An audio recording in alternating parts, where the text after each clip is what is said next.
Welcome back to the Impact Conference at the Chicago Botanic Garden, and I'm very honored because this woman was about to go to a seminar, and I said, hey, we need to do a quick interview, and she said, oh, okay, and then I'll go to the seminar. Claudia West from Phyto Studio, LLC. She is the author of a book. Co-author, that's true. Co-author. Couldn't have done it without Thomas, yes. Okay, yes, because we interviewed Thomas That's last right. year, all right, Thomas Rayner, and you work with him at Phyto Studio, LLC, and the book is Planting in a Post-Wild World. And that was part of your talk today, the keynote here at the ILCA Impact Conference. And I have so many questions for you, but I have about 5 minutes, okay?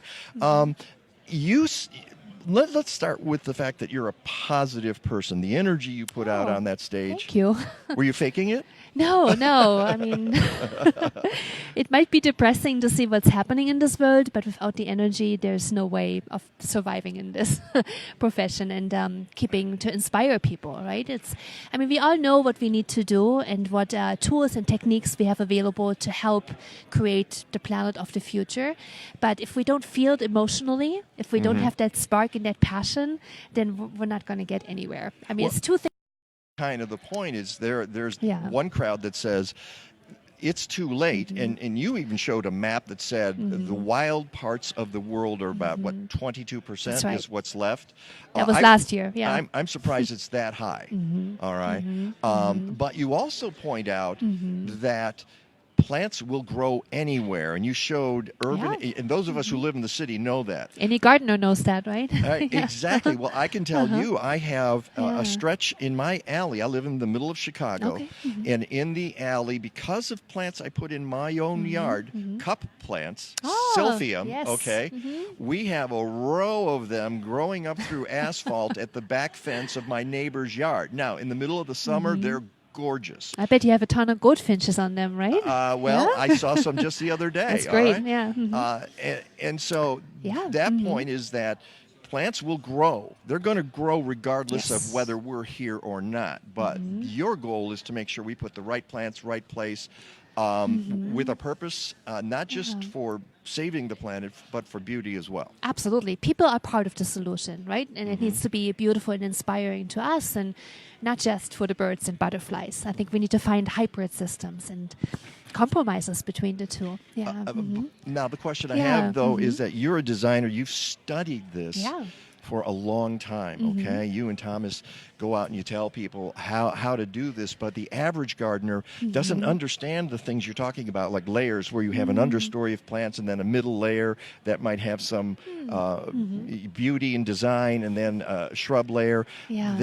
They're just throwing plants into the ground. How do they learn about this? Well, I honestly have to say that I found some of the most layered gardens with gardeners who had absolutely no formal training at all. Really? I think intuitively intense gardeners, they find their way because the plants guide them there, right? You might put certain plants into your garden in composition, but if you leave plants to create their own populations, they often find their little niches within your garden itself, and they move around. Yes. And what you get after a few, sometimes years or decades, is an incredibly layered system. So I think it's intuitive, and we all have been land managers for thousands of years. So I think instinctively a lot of us still remember how plants want to grow and listen to that, and especially hardcore gardeners are more aware of that and trust this instinct more, and maybe buy a little less of the mulch that this mulch industry is trying to get into our heads, which is not intuitive. Exactly, and that's what I was going to be saying. We have to be taught how to put these layers of mulch and separate all of our plants and keep back to them the away. basics. And one of the anybody who pays attention will see in the wild there's no mulch. Plants densely cover the ground. If you go to your grocery store, right, and you pay attention what's going on the side of the road, there's the same principles right there.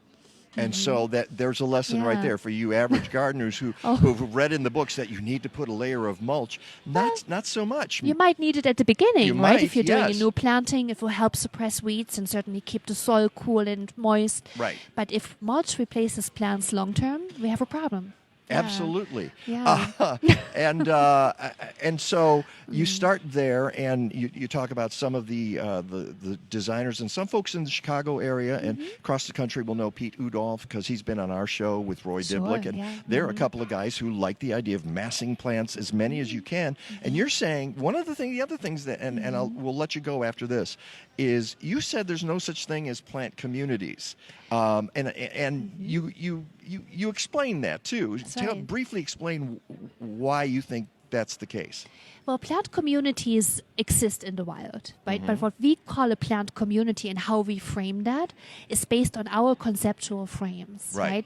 In the wild, it's all one gradient, and there's no exact copy of one community anywhere else on the planet. They're all unique, and they're all ever-changing, incredibly dynamic, snapshot in time, right? So if we call something a plant community, that's a hypothetical frame we put around certain types of vegetation to be able to study and analyze it and see how they respond to weather patterns, for example. With the climate changing, plant communities are on the move. So it helps us understand the dynamics of what's happening in the wild. And from that, we can extract principles for our gardens and follow these same principles based on what is needed in an urban environment. And so folks should not be afraid that their gardens change, basically. Not at all. Embrace it. It's a beautiful thing. I think there's nothing more rewarding for a gardener to see certain populations fade in and out depending on if you had a very wet year or very dry year. But having populations in there that can show that flexibility instead of constantly needing you to replant things, it's a beautiful thing. You become not the master of your garden, but its shepherd. And that is a beautiful thing. And that's what I've told people in the past too. You can't control nature. You don't why want to. Why would you? Exactly. Why would you? The pleasure of gardening is to let the team play and just kind of nudge it, right? And shepherd it and edit a little bit in the right direction. Some people are going to want to know where the accent comes from. Oh, it's German, obviously. I'm still working on it. No, it's very good. It's incredibly hard to get rid of.